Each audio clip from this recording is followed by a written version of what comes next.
Hello বন্ধুরা, সবাই কেমন আছো? আশা করছি সবাই খুব ভালো আছো। আমিও খুব ভালো আছি।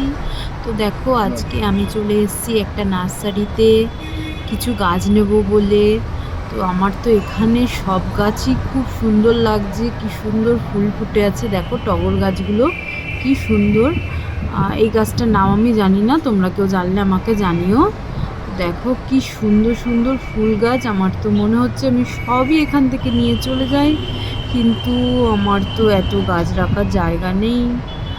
আর আমার গাছ খুব পছন্দ, জানো তো বন্ধুরা, কিন্তু সময়ের অভাবে আমার গাছগুলো যত্ন নিতে পারি না আমি। তারপর গাছগুলো জানি না কেন মারা যায়। দেখো এখানে টব রয়েছে, এখানে নীলকণ্ঠ ফুলের গাছ রয়েছে, অনেক অনেক গাছ। আমার তো খুব সুন্দর লাগছে। এর মধ্যে থেকে আমি দুটো গাছ পছন্দ করেছি, আমি নিয়েওছি দুটো গাছ। তো চলো তোমাদের গাছগুলোকে দেখাই। তোমরা কমেন্ট করো আমার ভিডিওটা কেমন লাগছে। দেখো এই গাছগুলো আমি নিয়েছি। টাটা।